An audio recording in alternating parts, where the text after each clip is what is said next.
back with another episode review. Oh my god, what? Okay. We're gonna get straight into this one. This is gonna be a little long one. This is, one of the most controversial Goosebumps episodes because it's really good. There's a lot of people who don't actually like it. And I'm on the side where it's pretty good. It's just kind of weird, and it's not even. I think it's based off a little story in one of the mini books. I'm not sure, but hey, let's just get started straight into it. Perfect School. We're doing episode review for Perfect School, so I can hopefully get the thing I want as the cover. I'm just gonna pull it, say cheese and die. As you guys know, I just put this on top of a DVD rack and put it up there like it's no tomorrow. So there we go. Cause I've had it on Perfect School for months now. I'm just gonna put on say cheese and die for now. Perfect School! TV's loose, hold on. Oh yeah, because it's broken. The thing is in there is broken that holds it up. There we go. Anyways, Perfect School. Very good episode. Let's just get straight into it. So it opens up with our main character. I'm not gonna do jokes. I'm gonna speed this up, so this is one of the better episode reviews. Okay. So, no matter what, I'm not making any jokes. Tape. Don't worry, I'm not ripping it. A little bit of tape right here. Anyways, let's get started. So the episode opens up. Well, it's his two-parter, but the first part opens up with our main character trying to scare his little brother. He gets caught after his parents return from a date. And, yeah, he's sent to this perfect school. On the bus, he meets some characters that may come important later. And, anyways, the next thing that happens, he's at the school, and they're taking his possessions, whatever he has on him besides his, like, clothes, because that'd be nasty. But they're taking, like, his personal possessions, so he can't have anything. Kind of like what prisons do, but still. I mean, this is technically prison, but it's just for kids to make them better. Anyways, and, it cuts to night. I didn't watch the episode before this. I just skipped through a video to make sure I knew everything, because I watched all the episodes 100 times. But anyways, night comes over, and the next day, they're eating breakfast, they're chatting, and you can see how their behavior is really bad. They're not well behaving at breakfast. Or some of them, few of them, like little Mr. Perfect, just makes a stupid little mistake and gets yelled at. Anyways, in class, they have to take some weird tests. Pretty weird. And, yeah, that's all that happens that day, except for that night. Brian O'Connor's like, okay, that's our main character's name, I never mentioned that. He's like, okay, you know what? I'm done with this dumb place. I'm getting the hell out of here. So he tries to break out. He gets out of school. He goes to the gate. There's spotlights and guards outside like it's a prison. The gate is too high, and there's electrical wiring. It's barbed wire. It's electrical barbed wire. It's just not gonna work. There's no way out. He is stuck. The headmaster gets alerted, and he says no one escapes from the perfect school. Okay, and anyways, now there's a chase scene in the courtyard. I'm gonna call it a courtyard or something like that. Let's call it the courtyard. And, very stealthy. I'm not gonna go over that, because you should watch the episode. It's on Netflix. Go ahead. Pretty good episode. And, yeah, they have a whole chase scene. It's pretty cool. The next day, since he's able to sneak back in before he gets caught, because they're going knocking on everybody's door because they don't know who it is who's trying to escape. All they know is there's a kid out there trying to get out. Brian O'Connor didn't get caught, surprisingly. So, yeah. Next day, they're cleaning the lunchroom, and he admits to his friends that he was the one who committed the escape crime. Because apparently that's a crime, but sure. And I'm just going to leave this up here. So, anyways, what exactly... Why would he do that? I don't know. He wants to escape. There are so many kids who are like, why would you do that? Escape. Duh. Dumbasses. Stupid. Okay, anyways. We go cut the class, and, I can't exactly remember. I think we cut to the class. No, that's a little later. Okay.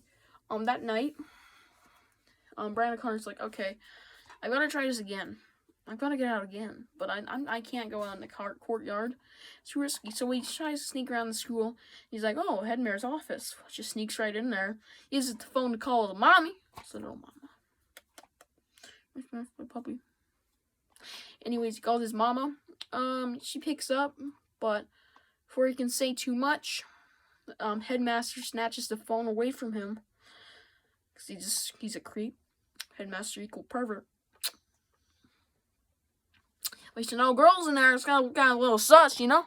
Anyways, he says everything's fine. Well, what is your kid telling him? She's not in trouble at all. She pulls the kid and he swings him into his room. He's in big trouble, man. Anyways, so he's trying to go to sleep. Like, damn it, I'm caught. I'm going to get a consequence tomorrow. Guess who comes in? A doctor. Wait, what? A mental doctor? No. And it holds up syringe. And part 1 of the episode. Part 2. Continue off where we left off. And then he gets syringed. He gets injected with the needle. Fun fact, I'm really used to that shit. I have hemophilia, so it happens every 2 weeks. And it's painful. Because the new needles we use, oh, they fucking hurt, man. We have to do needles that are like this long. Like this long. Usually goes in my arm, my hip vise. And then every now and then we have to do a needle that goes like that. It goes straight and then it has a tiny little curve. It doesn't hurt that much. That one hurts a lot less than the new ones, which don't hurt. It just hurts when the medicine's being put in. I'm going to stop talking about my hemophilia. We're going to continue off this episode. Part 2, man. Here we go. So, part 2 opens up. He's got injected. He's being carried on a medical bed towards an operation room. Measuring his body. It's really weird. And it feels like really sexual. I'm just joking. Watch the episode. It's pretty creepy. That's what makes Goosebumps. That's kind of creepy. Wakes up the next day. He's all fine. He's in his bed. People were, Brian, wake up. Brian, are you okay? Come on, wake up. And then it cuts to his friend actually trying to wake him up. Because he's late for class. So he's late for class. He talks. He gets in trouble. He goes to the principal's office. This is at the principal's office. Middle Mr. Perfect. So he gets called in first of all, Mr. Perfect. And then like, I'm not on time for this shit. I'm going to go sneak out. I'm going to try again. I gotta see, there's gotta be a room in here where I got operated on. So he goes, looks around the school, sneaks into an office. He searches Brian O'Connor, and it says 95% complete, and shows his leg in the red area, saying his leg is not complete? That's really weird. Like, what? What do you mean not complete? Athletics? What? That's what I thought when I first watched the episode, but it's actually really dark. Excuse me, language. Me, friend, there's no fall. Anyways, the next thing happens, he hides under the desk. I'm just joking. The guy comes in. There's a guard that comes in, checks out the room because people think he's in there. But then he decided to crawl in the vent, the Roonies, and he doesn't get caught, surprisingly. Well, not surprisingly. It's a vent. No one overlooks in the vents. Oh my god!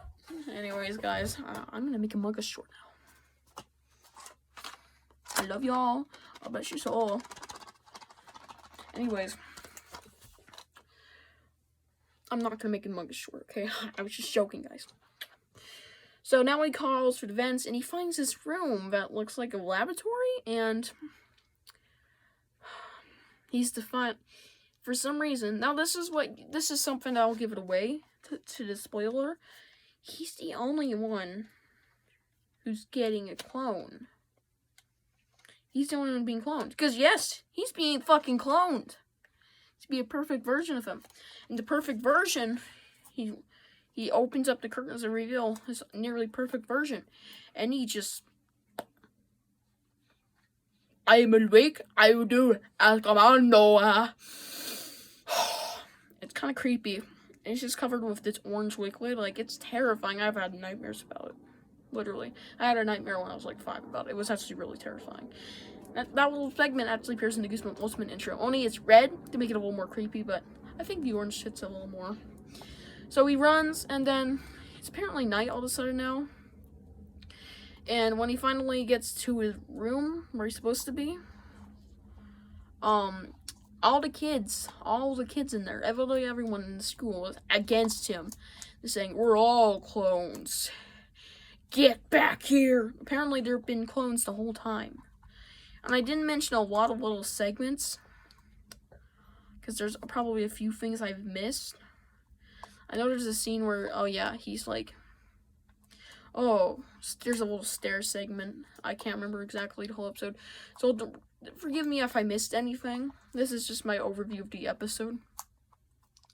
But then he runs back into his clone. He's like, the clone's actually out of the fucking tank. And he's actually walking around. He's like, I'm the perfect one. You're not! Don't look at me, buddy. That's my dog. I like Levi more than you, buddy. That's my overdog. And Tinkerbell, that's my cat. And Lucifer, that's my over cat. And Chunky, he's my sexy boyfriend. LGBTQ. I said LGBTQ. Anyways, so yeah, it's the end for Brian O'Connor. He's that's the end. It cuts off there, and now he's in a prison cell. But there's a twist, which was the twist of him getting put in a prison cell. Because I forgot to mention that he walked into a room full of prisoners. And, yeah, now he's in the prison. And they're all trying to say, oh, no, we're the clones. Those guys are the real ones. You sent the wrong people back. The guard almost believes someone, like, trying to feed him food. But, yeah, he just might. He's pretty smart. He's pretty good bard, even though he's doing something illegal. But, guy at home, Ryan's clone, he's like, don't worry, guys. I'm gonna break you out. Now, so we can presume that our main character is safe with all his friends. Because he's gonna break him out. Because he's a good boy. And guess what? This Brian O'Connor. Now, I'm not sure. Now, this is something I still can't figure out. Is this Brian O'Connor perfect Brian O'Connor, the clone, or is this the real Brian O'Connor? I might do an episode on that, but I think it's the actual Brian O'Connor. I think he got out. Because I don't see why a clone would do this. Anyways, that is Perfect School. Highly recommend this episode. Acting was a 10 out of 10. That was actually really good.